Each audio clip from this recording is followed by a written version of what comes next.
Nah, ini di Bawaslu Provinsi Bengkulu, informasi yang kita dapat akan ada pengaduan yang dimasukkan terkait dugaan pelanggaran pilkada.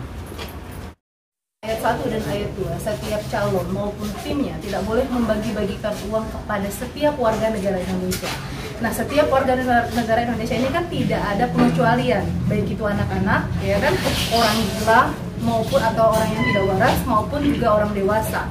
Nah, dari rekaman suara yang patut diduga ya, dari suara calon nomor urut 2 ya, itu mengatakan bahwa beliau akan membagi-bagikan uang sejumlah 20.000 kepada setiap anak yang ditemui ketika beliau berkampanye. Dan tadi ya klien kita dan kita juga sama-sama menyaksikan adanya video bahwa calon gubernur nomor urut 2 ya diduga, ya ini bahasa hukumnya diduga ya, membagikan sejumlah uang kepada masyarakat. Nah, dalam pasal 66 tersebut sudah jelas dikatakan tidak boleh membagi-bagikan uang. Oke. Berapa alat buktinya apa yang kita? Alat buktinya ada berita dari rekan-rekan media, kemudian ada rekaman suara ya, dan ada juga video beserta peraturan perundang-undangan yang berkaitan dengan itu. Lain poin itu ada poin lain nggak laporan?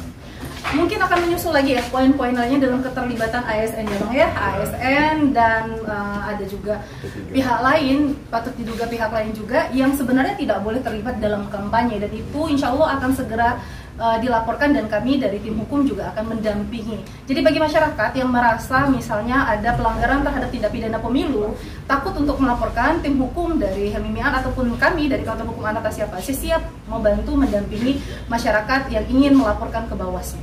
Secara misalnya dari undang-undang pemilunya, maka calon tersebut kan dapat disanksi ya dengan tegas. Kemudian dengan melibatkan anak-anak atau mengeksploitasi, patut diduga mengeksploitasi anak dalam kegiatan kampanye, itu juga melanggar undang-undang perlindungan anak. Nah, pihak pemerintah yaitu terkait perlindungan perempuan dan anak, kemudian Polri mohon ikut serta di dalamnya mengawasi, karena ini ada anak loh yang dieksploitasi di dalamnya. Tidak boleh mengeksploitasi anak.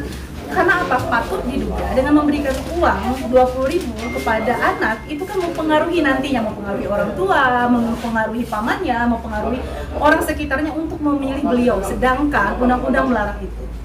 Ya, sanksinya apa itu kalau dari undang-undang itu sendiri? Bisa saja dia didiskualifikasi dari calon pemilihan dan juga ada sanksi pidananya terkait eksploitasi anak. Kalau tekanan dari kita pihak kuasa hukum? Kami ingin Bawaslu untuk menindak tegas secara aturan yang ada.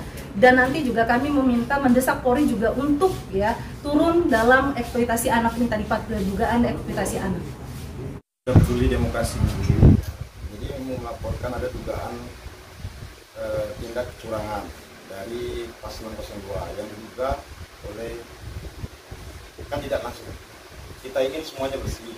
Harapan kita sebagai masyarakat Bengkulu, kita ingin demokrasi kita bersih. Sekalipun ada ini itu jangan langsung dari kandidat. Ini kandidat menyampaikan langsung, bahkan di situ ada tertulis, ada voice note akan memberikan uang 20.000 pada anak-anak. Artinya mereka mengekspor anak-anak, membawa anak untuk berpolitik, itu kan dilarang. Harapan kami politik Bengkulu bersih. Itu harapan saya, dan saya akan terus mengawal demokrasi Bengkulu. Terhadap kecurangannya apa harapan kita? Ya, harapan kita mungkin didiskualifikasi.